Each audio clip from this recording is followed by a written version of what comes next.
Hello everybody, this is another Hot Wheels collector video, and today I've got another brand new Hot Wheels casting for you guys. This is the Hirohata Merc, a brand new casting for the 2024 G-Case. This thing also features in the 2024 Rod Squad miniseries and is car number 5 out of 5 in that set. I would also like to mention that this is car number 143 out of 250 for the 2024 mainline. Now then, before we go any further, I would like to mention where I personally was able to pick this car up from. So I was able to buy this car from my local Smyths toy superstore, and this thing cost me only £1.69, the standard price for Hot Wheels mainlines here in the UK.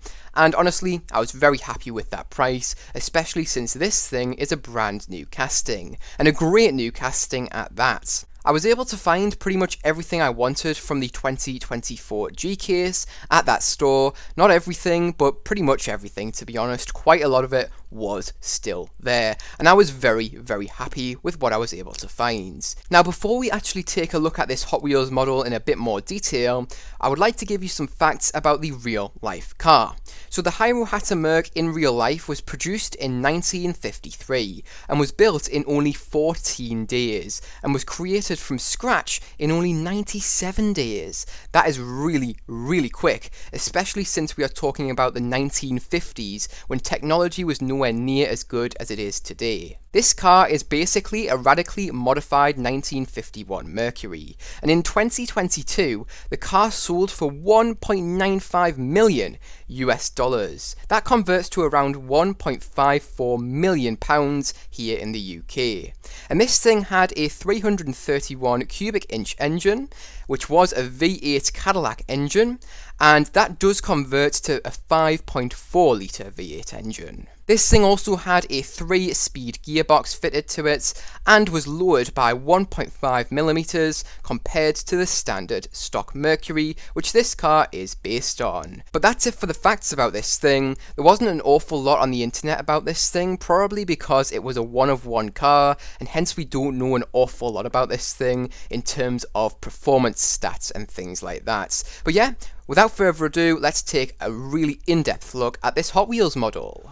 Alright, so kicking off this showcase then, we'll first of all take a look at the side of this car, and I would first of all like to mention the wheel choice. So this car is rolling on the 5-spoke wheels, which first debuted in 1995, and on this car they have been done in black with a white lip to them, and these wheels also do have white walls painted onto them as well. I think those white walls suit this car fantastically. Next up, I would like to mention the colour that this thing has been painted in. So this thing has been painted in this turquoise-like colour. Looks very, very interesting. As you can see, it's kind of like a greeny colour, and it does have some yellow metal flake to it. Next up, onto the tampo work then. First up, we have the Barris Customs logo. Essentially, that's who created the Hirohata Merc and converted the 1951 Mercury into this heavily modified, absolutely fantastic looking vehicle. This logo has been done in a mixture of red, black and blue tampo work. You can also see we do have the side piece of chrome trim tampoed on this thing as well, in silver. The reason why it's been done in silver instead of chrome is because the Hot Wheels team do not have the ability to tampo chrome onto their cars, so silver is the closest colour to chrome that they did have and were able to put on this thing in terms of tampo work. That is it for the tampo work on the side of this thing then. There's not an awful lot of it, but there's just enough to make this thing look accurate to the real life car.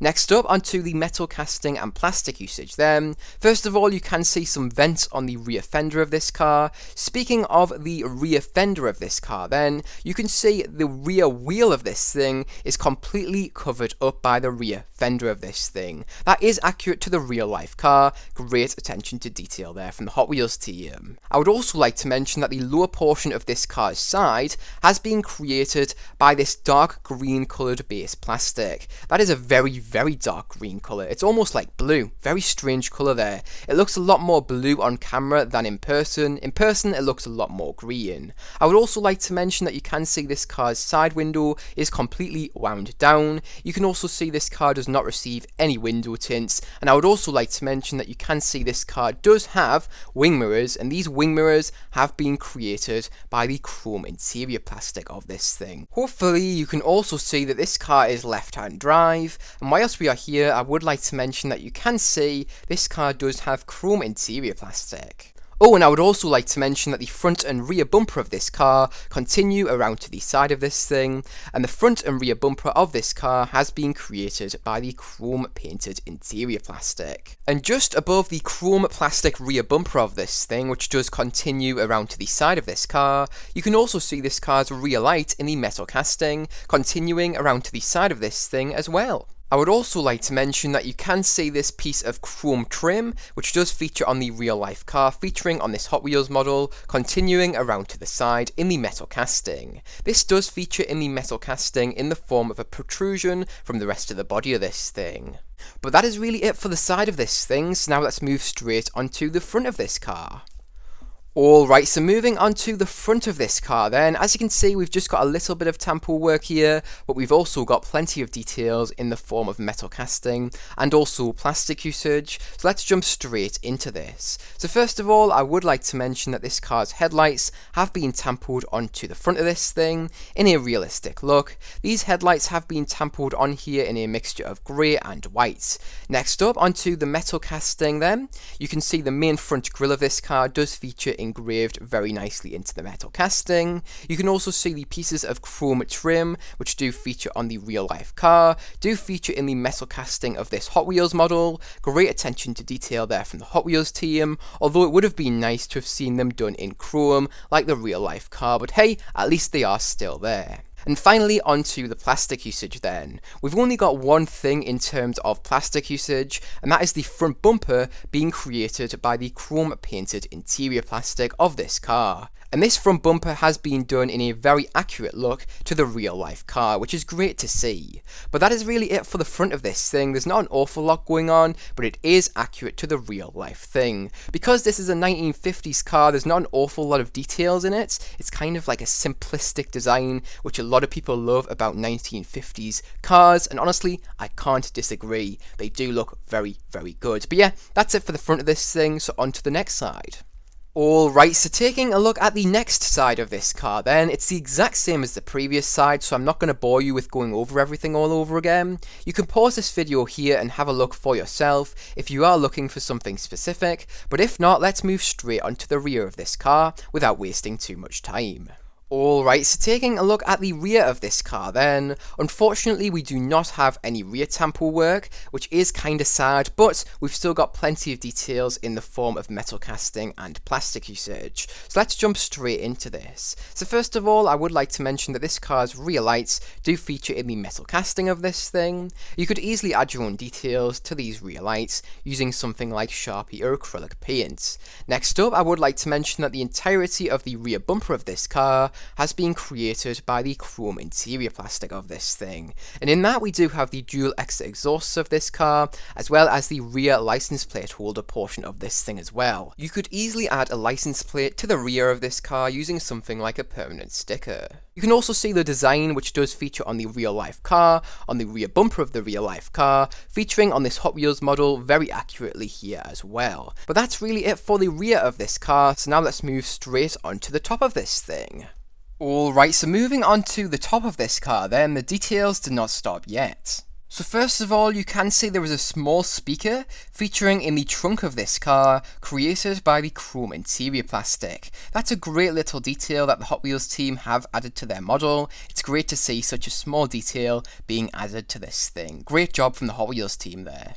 Next up, I would like to mention that this car does have windshield wipers, and these have been created by the completely see-through window plastic of this thing. Next up, you can see this Hot Wheels model does have wing mirrors created by the chrome interior plastic of this thing. It's great to see these being added to the design of this thing. It makes this car look a lot more realistic and complete. I'm very, very happy to see these wing mirrors on this car. Great job from the Hot Wheels team. You can also see there is a small ridge on the hood of this thing featuring in the metal casting here. This is a design feature which does feature on the real life car, and hence this is accurate to the real life thing. But that is it for the top of this thing, and that is also it for my showcase of this car, so now let's move on to my final thoughts and review on this thing. Alright, so now it is time for my final thoughts and review on this car. I think this is a great casting. This thing is very, very detailed and looks very accurate to the real life car. I think the Hot Wheels team have done a great job on this thing. I think it just looks very well done indeed. It looks great for a mainline, plenty of details on this thing, just a great casting in general. I like the colour here, it looks accurate to the real life car. I like the overall tempo work, as I've said, it looks realistic and plentiful. I like the wheel choice, I love the white walls on this thing, I think it suits this car fantastically, and overall this thing just looks very, very accurate to the real life car, and just looks great. I really do like it. It even has wing mirrors and windshield wipers, which is a massive plus in my opinion. It makes this car look a lot more realistic and complete in my opinion. But that does lead me on to my score out of 10 for this car. So what am I going to give this thing out of 10? I am going to be giving this car a totally deserved, in my opinion at least, 9.5 out of 10. This thing is very, very good looking. It looks very accurate to the real life car, and overall I'm very impressed with this car in general. I love the casting, I love this specific release, and I think the Hot Wheels team have done a great job throughout. But that is it for this video, so if you guys did enjoy, make sure to like. If you are new to the channel, make sure to subscribe. Comment down below letting me know what you guys think of this car. Do you like it? Do you dislike it? Let me know in the comments section down below. And I hope you guys did enjoy this video. Thank you for watching all the way to the end, and I hope to see you guys in the next one. Bye bye everyone, take care.